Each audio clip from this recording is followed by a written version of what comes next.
everyone, this is Devin, and I just wanted to give everyone an update as to where I've been. I haven't quite caught up to where we were. I had promised today that I'd have a video of where we left off, but I had not realized that it's actually taken me so long just to get, to a certain point. I've been playing quite a bit. As proof, where is it? If I go to save, 23 hours and 27 minutes. Some of that doesn't count, but a majority of it does. It's been, I don't know, I'm a little burnt out right now. What I was going to do was, we're not going to be able to continue from the storyline today, but I figured I could go over the new party for you guys, what I have made so far. You guys are familiar with this. I just figured you might enjoy how far I've gotten so far. So, to speed things along and to make getting everyone to where I wanted more quickly, I got Marsh the steel weapon and steel ability more quickly. Doing that, I just had to grind a certain mission over and over again and get my negotiation to level 30, which gave me the... Where's my inventory? Which gave me the item. Synquidra, which gives you the steel ability, which is a very rare, very high-leveled item to have very early in the game. But having it basically gives me the ability to skip a lot of grinding. So this ability right here, this weapon, saved me even more hours of grinding. But let's go into it. So right now, Marsh is a paladin. I have a plan on having him a paladin fighter hybrid to just make sure that he does good weapon attack, but he maintains good defensive stats along as his HP pulls up. The trade-off is that his speed isn't going to be very high, and that's about it. He won't be very fast, and maybe his magic resist will be low, but it's better than most classes. Okay, and then Mont Blanc right now I have him as a gadgeteer. I'm getting him to get the damage to MP. If you guys are familiar with that, basically when they take damage, it'll go to their MP instead of their HP. Now, most people think Mont Blanc is just your average everyday black mage. I don't like Mont Blanc as a black mage because his stats as a black mage in his vanilla setting just isn't high enough. He doesn't do enough damage to warrant him specializing in magic. And since he already has the starting stats invested into some magic, I figured the best way, since I have to keep him, is to make him into a debuff / buff ranged character, So I'm gonna have him as a juggler and a gunner, so he'll be able to give various buffs and debuffs to people and keep at a range as a gunner and do debuffs at a long range. So I'm gonna have that for him. Still don't have the weapons that I need for him quite yet, but got to get enough money. Now Lucretia, I'm at a standstill with her. Her weapon attack isn't as high as I want it to be.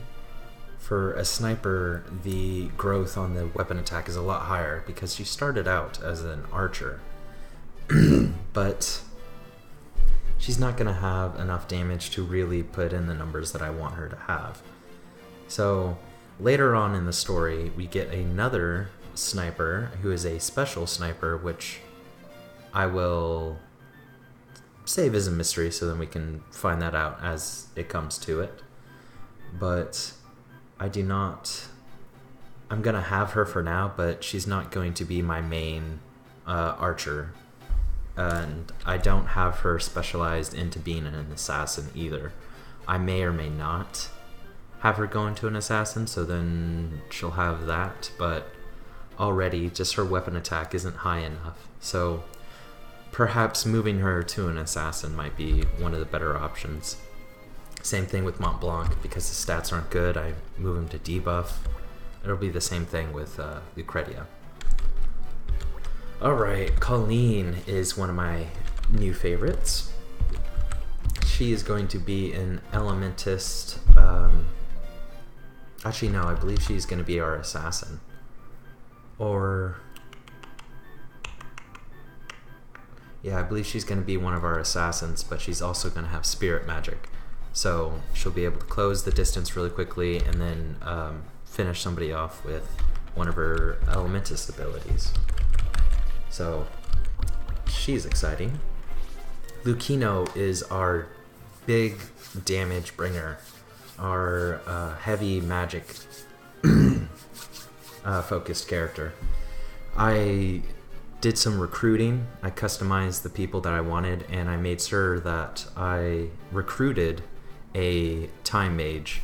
The reason you want a time mage is because they have the highest magic power growth in the game. Very super powerful. So I'm going to be giving him the spells that he needs as a black mage, but I'm going to be transferring him over to a time mage as soon as possible. All of these things are very time consuming to manage the abilities and get enough AP. A lot of battles that I just need to rush through and get it done, and I've done countless battles. It's good for me. Get back into the swing of things. But Black Mage is right behind Time Mage, so the fact that he's leveling up as a Black Mage right now doesn't really hurt that badly. It's not going to be too far behind, but I want to get him to the Black Mage growth as soon as possible. Once again, the speed is the biggest drawback, and of course low HP, and he's obviously not going to have a high weapon attack or defense. Pardon me, my throat. And then we have our Dragoon. I believe where we left off last time, I had a Gladiator in the mix somewhere. Dragoons have the best attack, right next to the Gladiators, but I always felt that having a Dragoon and Defender hybrid was one of the better combinations. So just because of their abilities, Dragon can get an ability called Dragonheart, which I will go over later. I don't want to spoil the really OP abilities until we get to that point. But where we are in the story, it's really close to getting that ability, I believe. And we'll hit that when it comes. So getting his abilities, he only has jump right now. Like I said, to get each ability takes an immense amount of time. Well, not an immense amount of time, but a long time. And let's see here, we have our Thief, who is going to be our blue mage. Now, surprisingly, as a human, Thief is one of the best things to level up as. They have the most well-rounded, and it's not bad well-rounded. Like, if you were to give it a, like on a grade scale, like suppose everything is a B minus, you know, he's well-rounded, but it's high up there. You know, like a Sage, who, I mean, not a Sage, a Time Mage has like an S plus in magic. Means that it's very high. The Thief has like a B minus in the most important kind of things, but I just use that for the stats. Get him a couple levels in the Thief, but then I'll be moving him to a blue mage as soon as possible to just that's what I want, is a blue mage, because blue mages are extremely powerful, and they're the most unique. I would say they have the most unique kit, and it offers a lot of things in a lot of situations. Now you notice that he's able to become many different classes already. That's because I've been using the Steel ability from the weapon that I got from, not really an exploit, but it's grinding a certain I guess it's an exploit. But I've been able to just go around and steal instead of going in battle 8 times to learn all these spells. Maybe around 12 battles to learn Cure, Asuna, and Shell. I just went into one battle, went to White Mage, and I stole all of those abilities. So it's not OP, it saves time. And then also I got all of these from the Archer. I won't really be needing those. Mostly I'll just be needing... I'm not sure. I think I'm going to have him as a White Mage secondary like I normally do. Blue Mage, White Mage combination. He will need to get a little bit more MP though, so it won't hurt to have him level up as an Illusionist maybe twice. Illusionists have the highest MP pool out of everyone. And this is somebody who hasn't gotten a lot of attention, but I'm going to need him for my Blue Mage, Beastmaster. I just recruited him. He just popped up and was like, hey, do you need a Beastmaster? A Beastmaster? And I was like, yes, I do need a Beastmaster. So I have him for when we need him. And I'll have to grind to get all of his abilities so that I can control other animals to make sure that my Blue Mage can get the abilities that he needs. So I've gotten pretty far.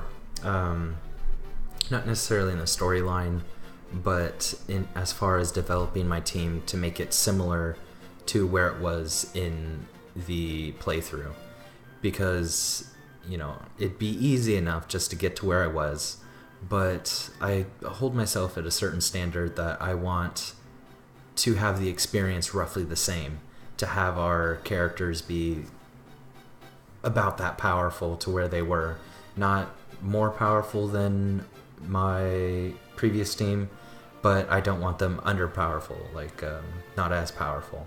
So I'm getting close. I'll have some assassins and I'll have my team ready. So this is where I am so far. I'm going to be taking a break for the day.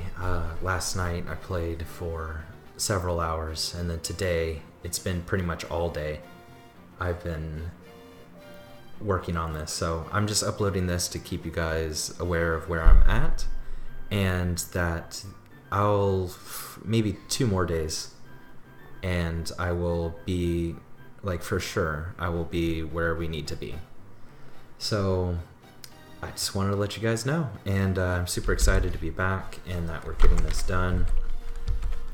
Not much more to show you because everything that we've done so far is already done in the playthrough. So I mean, if you want, you can rewatch it and catch up, but I'm sure you guys remember everything, but it's coming soon.